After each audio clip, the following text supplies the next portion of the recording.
Namibia lies in southwest Africa. The Namib Desert stretches for almost 2,000 kilometers along the coast. To the north, the desert is crisscrossed by several dry river valleys. One of them is the Huanib Valley. It runs through the desert for several hundred kilometers and ends in the sea.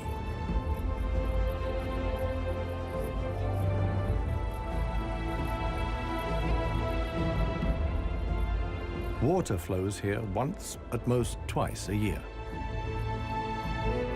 Only deep-rooted plants like anna trees can survive here. Only here, within the valley, can mammals exist in the long term. It is the home of the desert elephants.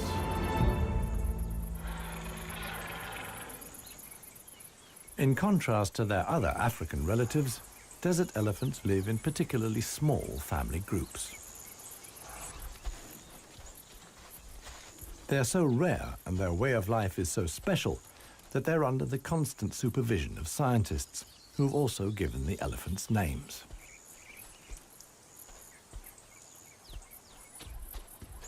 The head of this family is alpha cow Clarissa. The animals don't leave her side for a moment. Only Clarissa knows how to survive in this extreme environment. The shoots of the anna tree are now ripe.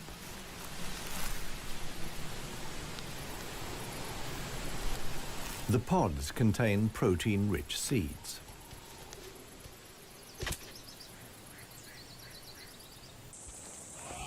Clarissa has known every one of these trees since her childhood.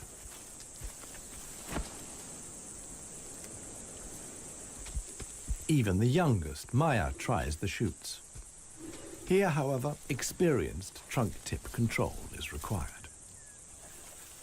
It's easier for her to get the protein she needs from her mother's milk. Desert elephants only have half the number of calves as other elephants. The male animals stay with their mother's family until they reach sexual maturity. With mock fights, they prepare for life without the protection of the females. Adult bull elephants are loners or travel in small groups. Jappy is the most skillful of them.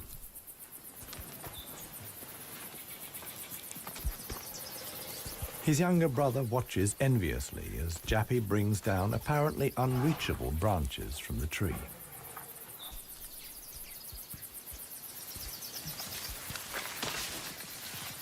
In the valley, Jappy is well known for such tricks. He learned them from his father. Friendship among bull elephants has its limits. Jappy is certainly not willing to share his branch with his younger brother.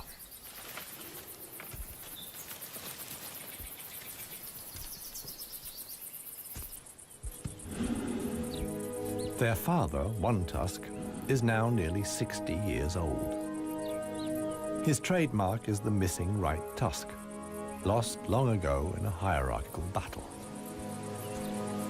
For years, he was the undisputed king of the Huanib. Now he lives in seclusion. One Tusk's legs are weak. He can no longer keep up. The aging bull is already being watched by a male jackal, which lives in the Huanib Valley with its partner. Jackals mostly hunt smaller animals, but they wouldn't turn their noses up at a dead elephant.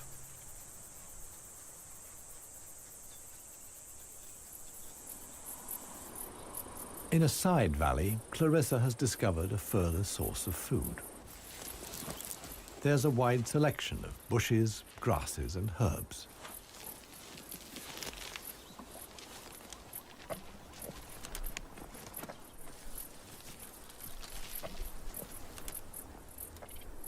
The elephants' climbing skills far surpass those of their savanna-dwelling relatives. This, too, is a form of adaptation to their special habitat.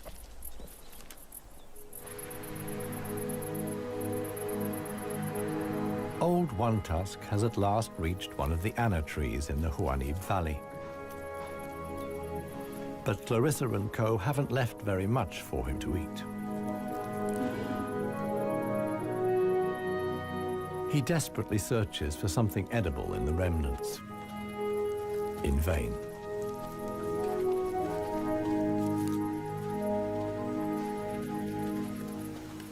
For the inhabitants of the Namib, survival is hard.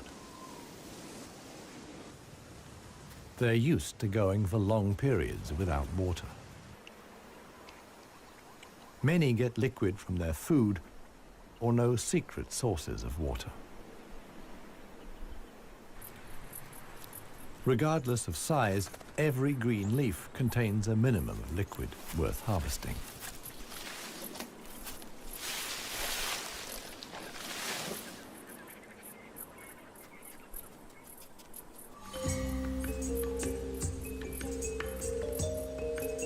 Outside the dry river valleys, there is scarcely any vegetation. Here, only extreme specialists survive. The Namib desert beetle is no bigger than a fingernail. As all animals, it depends on water for survival and has developed a special strategy.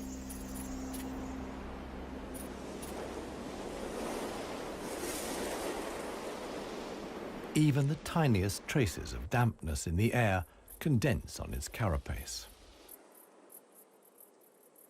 In time, a drop forms, which then flows directly into the beetle's mouth. This way of life limits the distribution of desert beetles to those parts of the desert that see fog. But where does the fog come from?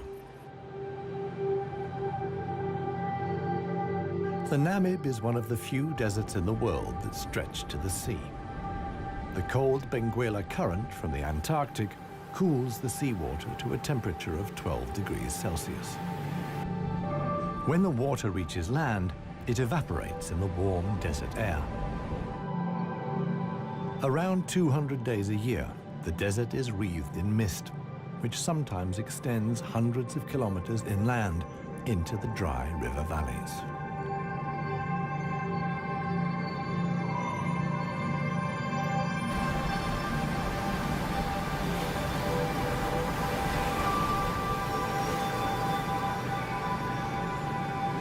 The Benguela current doesn't only bring fog, it's also rich in fish. The animals that benefit most are the brown fur seals.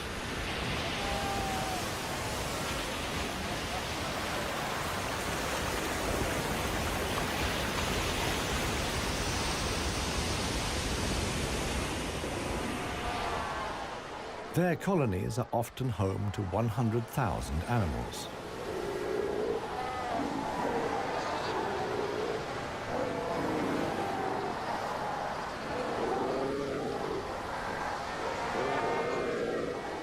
Right now, there's good reason for so many seals to congregate here. The mating season is just beginning.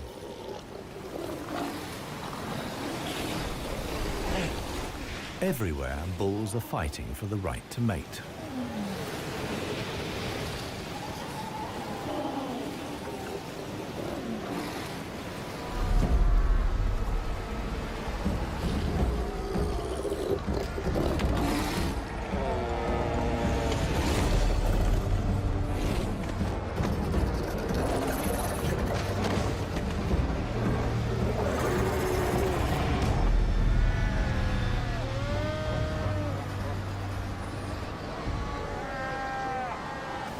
The strongest conquer a whole harem and then have their flippers full.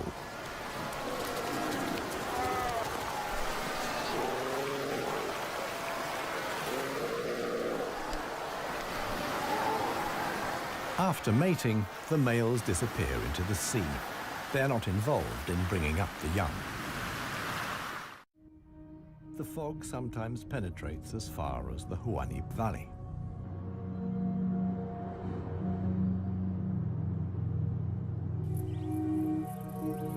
Now, even the biggest animals benefit from the moisture contained in the fog.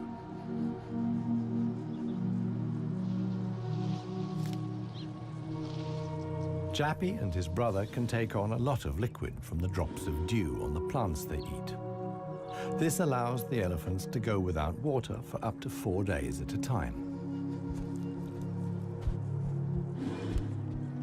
The pair are still on the move together. This will soon change.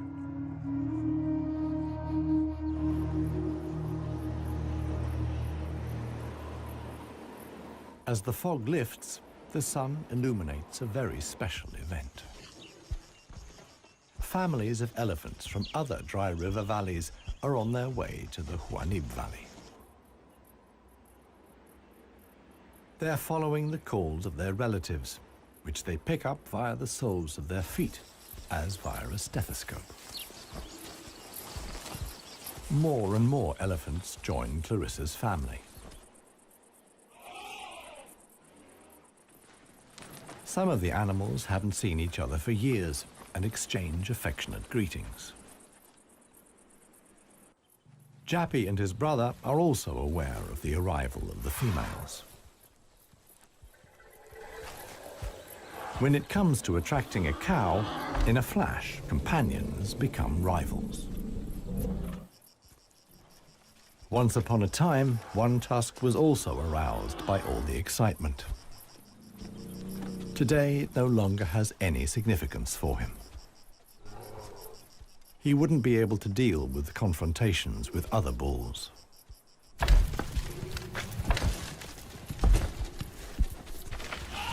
His sons and grandsons, on the other hand, are very excited. For them, it's important to make the most of the female's willingness to mate and prevent others from taking advantage. In the end, however, Jappy only manages to achieve his goal by means of a trick. He abducts the alpha cow, Clarissa.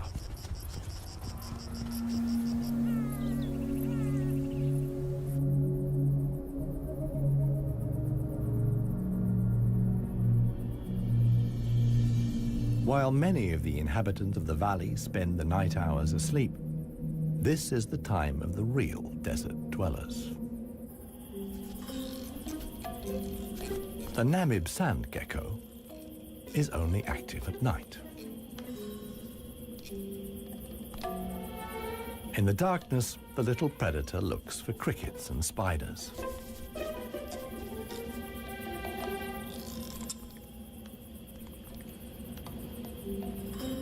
Like a frog's, its toes are webbed. This enables the lizard to seemingly fly across the dunes without sinking into the sand.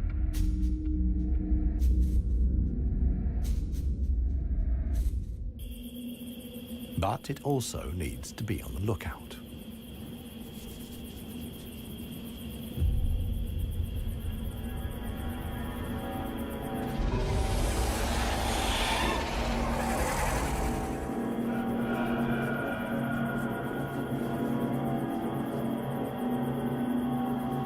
A sidewinding adder. Similar to desert elephants, beetles, and geckos, the snake has a hard life in the Namib.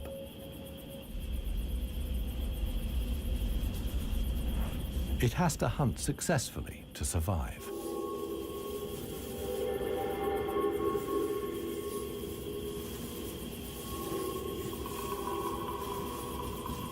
Once it finds a good spot for an ambush, it goes to ground.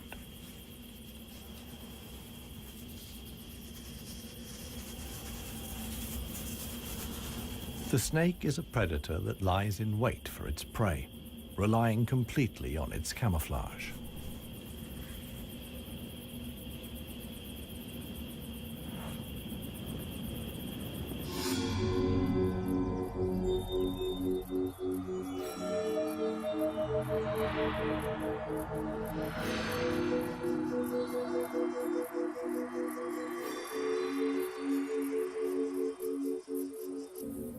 For the sensitive gecko, it's time to go. In the sun, it would quickly dehydrate. Here, too, webbed feet come in handy. The lizard uses its legs as scoops to quickly dig out astonishing underground passages. It can make tunnels 1 meter long into the ground.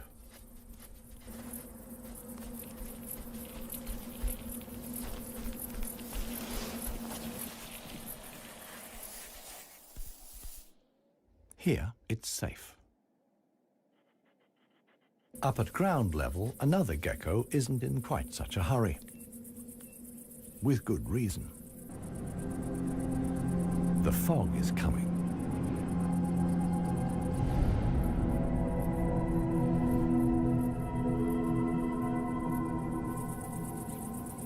The lizard's large, mirror-like eye surfaces allow the fog to condense here. At last, water.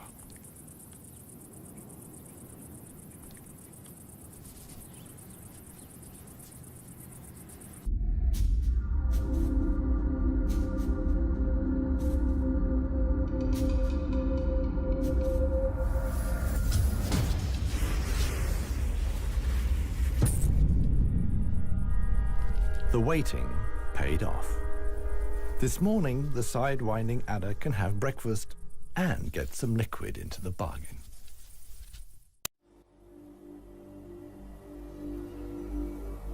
The Namibian winter is coming to an end, and with it, the mild climate brought by the fog. Relentless heat descends on the Huanib Valley. 40 degrees Celsius in the shade. This is approaching the limit for even Clarissa's family.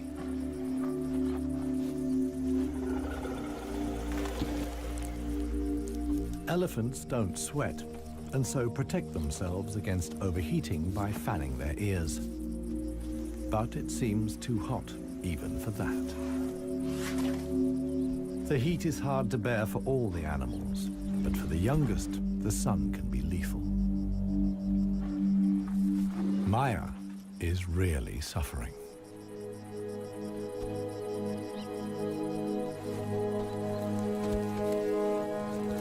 One tusk mobilizes all his efforts for one last attempt at an anna tree.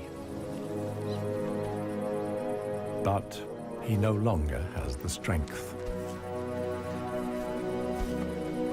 Exhausted, he withdraws to the shade. During his long life, his legs have carried him more than 400,000 kilometers. As with most bull elephants, the last few steps he will take alone. Despite the heat, Clarissa can't afford to take a break. She urges her family to move on. Desert elephants have to spend up to 20 hours a day eating 200 kilos of plant material.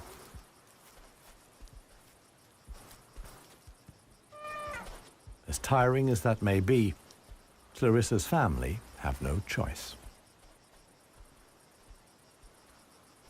One young bull is already so exhausted that he sleeps through the signal to move off. He only wakes up when the other elephants are already out of sight.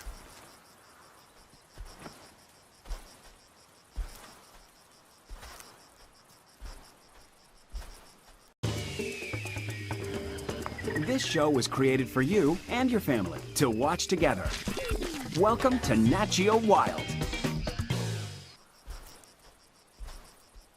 It finally dawns on him that he really is all alone. Clarissa and the rest of the family have noticed his absence. The animals try to locate each other via smell using their trunks, which are extraordinarily sensitive.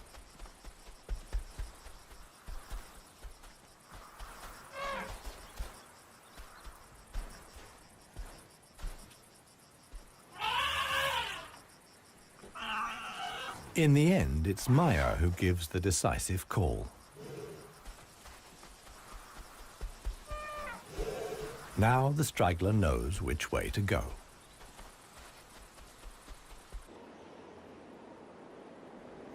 The extremely dry period shows no sign of coming to an end.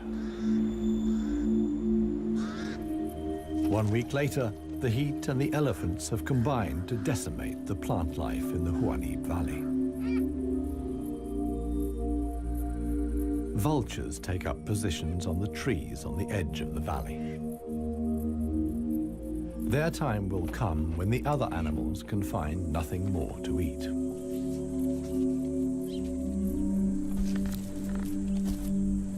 For Clarissa's family, a dead tree now becomes the sole source of food. In the desert, a tree of this size takes years to break down. And it's the elephants that turn it into food again for the other animals. They themselves only use 60% of what they eat. The rest they excrete undigested. In this way, they distribute seeds, like those of the anna tree. Some animals, like the helmeted guinea fowl, take the majority of their food from what the elephants deposit. In times of scarcity, even the Huanim Valley baboons look for something edible in the elephant's dung.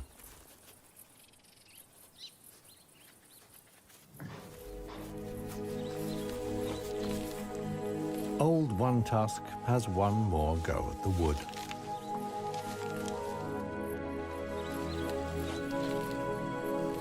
But elephant molars only grow back 6 times. One Tusk's teeth are worn out, and his attempt to eat wood the way he used to is doomed to failure. In other parts of Africa, older elephants seek out swamps where they can live for a while longer on softer leaves.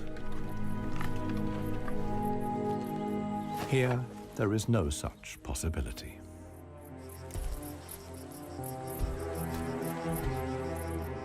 For Clarissa, too, the situation is becoming threatening.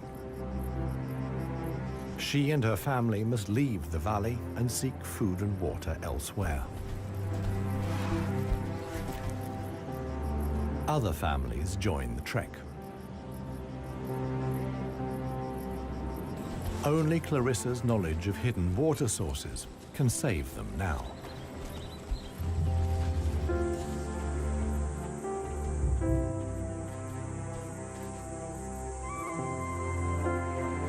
Scarcely any animals are left in the valley. Even the jackals are leaving. In their search for food, they will move along the Huanim Valley until they reach the coast. Only One Tusk is too old and too tired for the trek. The one thing that could save him now is rain that would let soft grass grow. With this slim hope, he remains behind.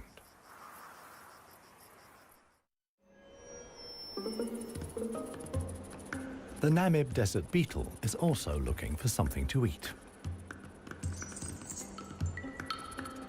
In contrast to most of the desert dwellers, it is not seeking fresh young shoots. The beetle is on the lookout for plant residues. The unceasing wind is a help. It sweeps fragments of plant life together in valleys and hollows between the dunes. Mostly it's just a few bits of leaf. But sometimes it collects and becomes something like a herbal rubbish dump. Although the plants are completely dried out, they still contain important nutrients.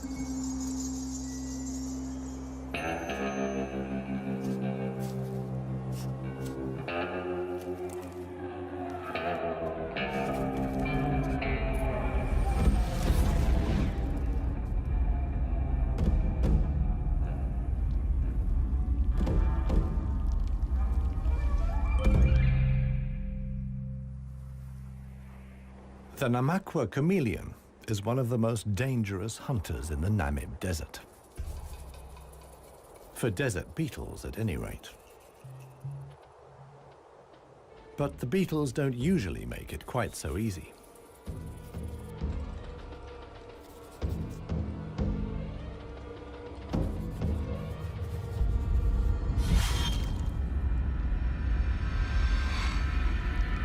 The beetles aren't only full of protein, but also provide essential liquids for the lizard.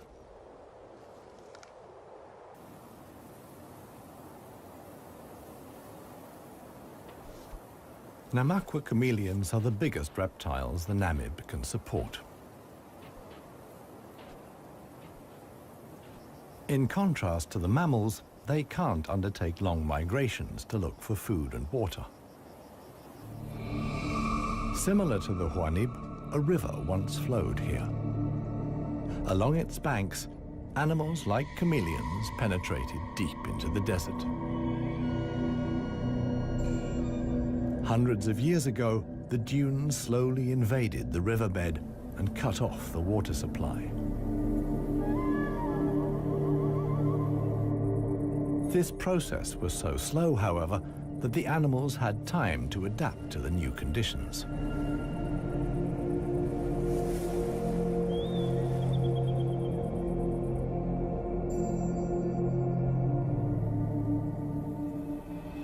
The mammals didn't need such a long period of adaptation. Their ability to migrate over long distances enabled them to conquer the desert much more quickly. The pair of jackals will soon reach the coast.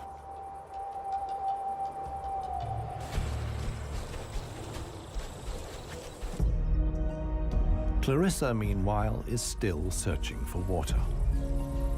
Little Maya is already exhausted.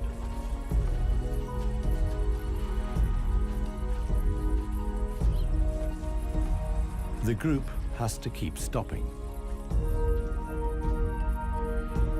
The animals are reaching the limits of their strength. Clarissa can produce less and less milk for her daughter. Suddenly, a commotion as Maya sinks to her knees. But Clarissa urges her offspring onwards. It is their only chance.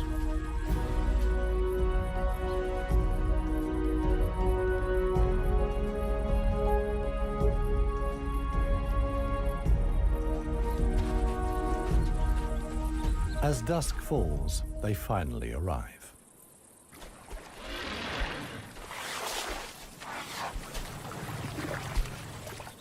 Thanks to Clarissa's knowledge, there's something to drink at last.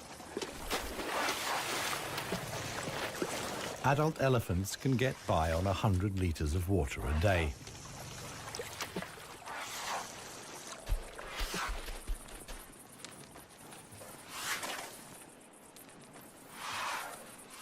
The subsequent dust bath serves to protect the elephant's skin from the relentless sun. The trek to the next source of food is long. The following morning, Clarissa will move on.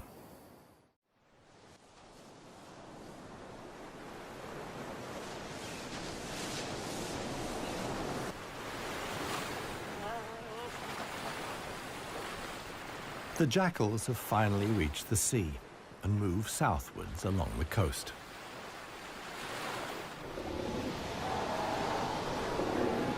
The new generation of brown fur seals is just arriving.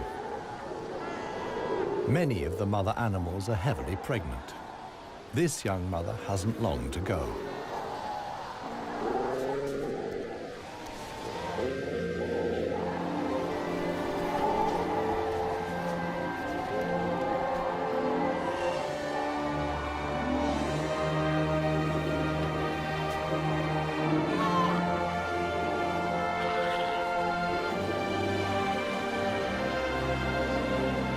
The mother at once welcomes her offspring into the world.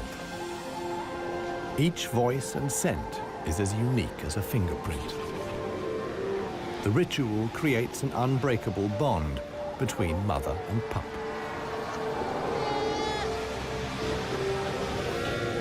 Directly after the birth, the pup has to be suckled.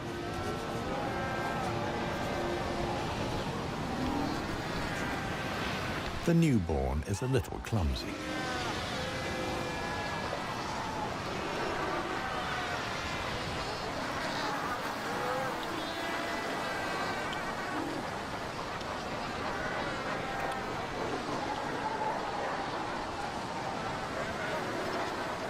The young mother is not alone.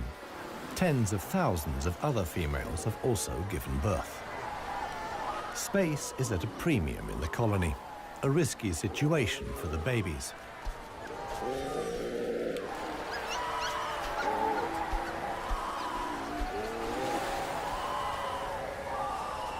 To minimize the danger, the seals organize a kindergarten. Many of the mother animals leave their newly born pups here.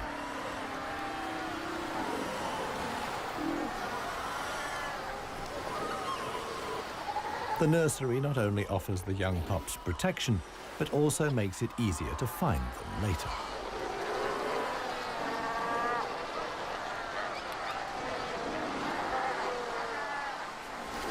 The mother seals have to go out hunting every day to make sure their milk is nutritious enough for the young.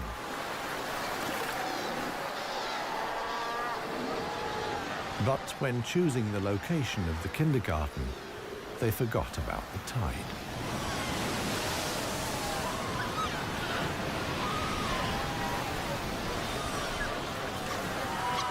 The pups fight desperately against the onslaught of the waves. The baby is washed out to sea along with the other newborn seals.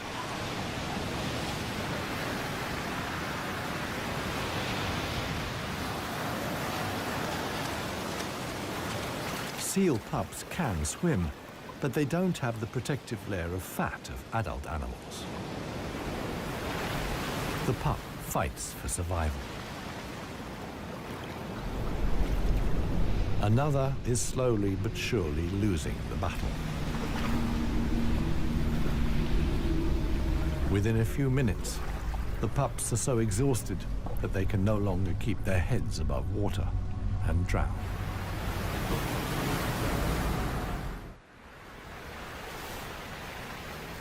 The next morning reveals how great the danger posed by the sea is for the seal pups. The shore is full of little corpses, washed up by the tide.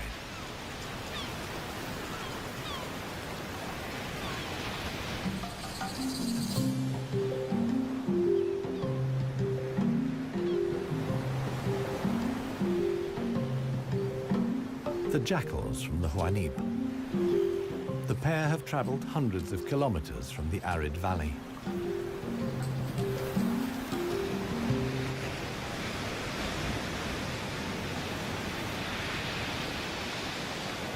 The seal colony is now their only chance of food. Jackals aren't choosy. For them, eating carrion is nothing unusual.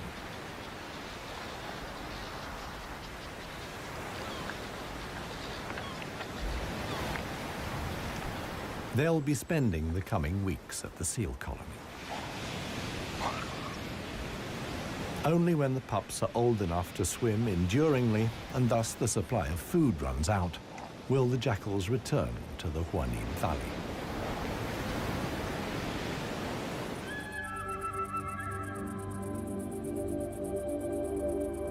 It's not only the jackals that undertake such long treks. The other inhabitants of the Huanib have a long way to go.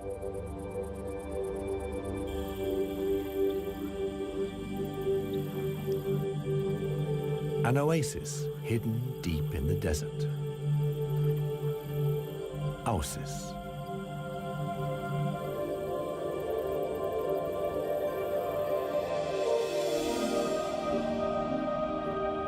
It lies like an emerald in the middle of the desert.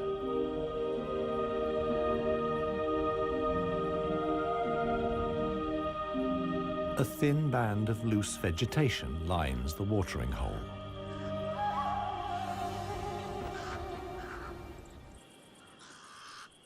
The pied crows are getting worked up about something.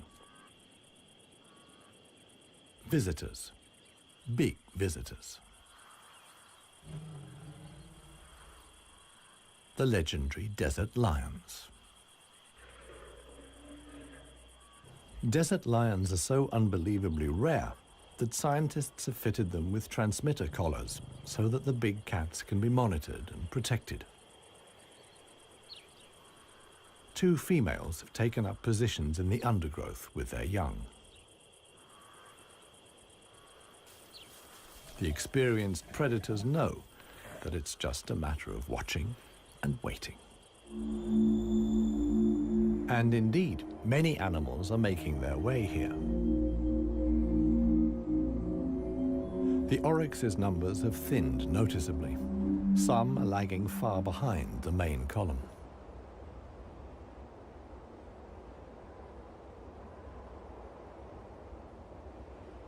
After more than 10 days' trek, the first animals finally reach the source. Cautiously, they approach the steep bank. They're in danger of sinking into the soft ground.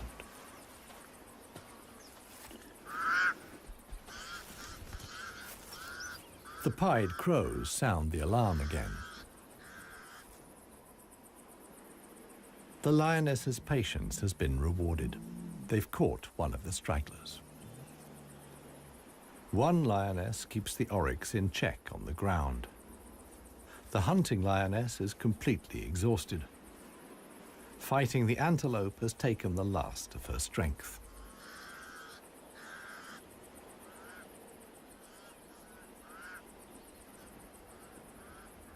She drags herself back to the bushes to get her cubs.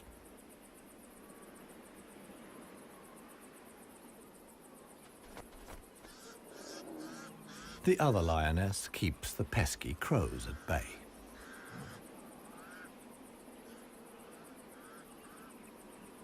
Luckily for the huntress, the cubs quickly grasp the situation. They can hardly wait to get their teeth into some fresh food. All the animals here are fighting for survival. The lionesses won this round. They've enough food now to last the coming weeks.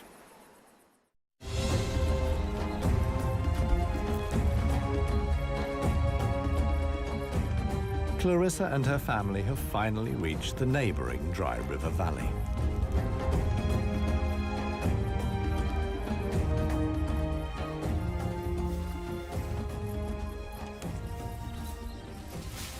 The experienced cow knew instinctively that in times of drought, there was some precious greenery here to feed on.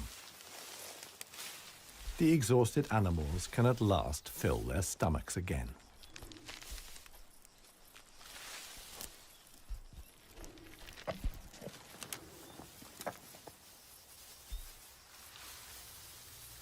And this is how a happy, full-up baby elephant looks. Maya in paradise.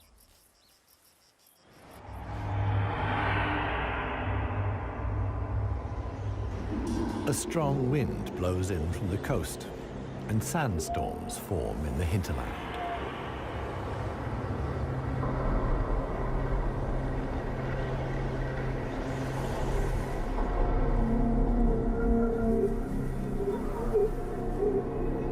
They reach the river valley where Clarissa and family have found food and shelter. Sandstorms like these are the harbingers of heavy rain. Experienced elephant cows like Clarissa know what that means. As soon as it rains, the dry river valleys will be turned into raging torrents that wash away anything in their path. Imminent danger for the family of elephants. Time to move on again.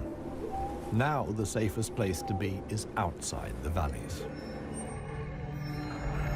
How right Clarissa was can be seen the following day. Water in the Dry River Valley. Only every 10 years or so is the rain strong enough for the flood wave to reach the sea.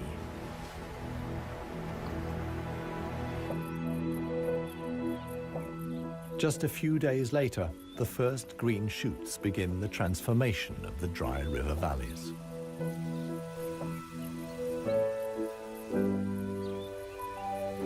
The Huanib Valley, too, is bursting with new life as the first exiles return.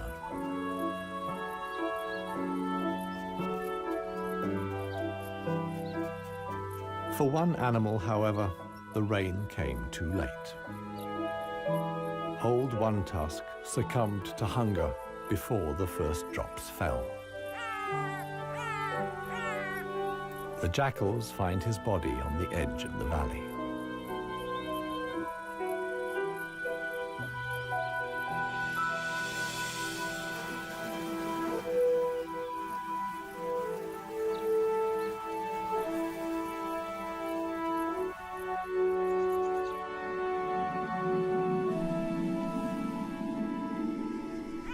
The jackals don't approach the body until evening. And thus, the circle of life is complete. The next morning, long unheard calls echo through the valley.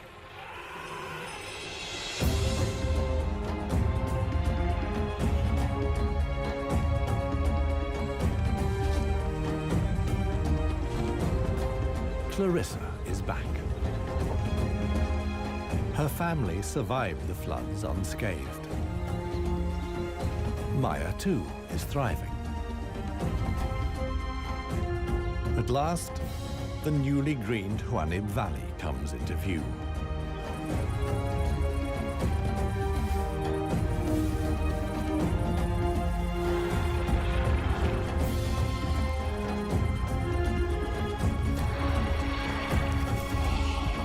Clarissa's family is home again.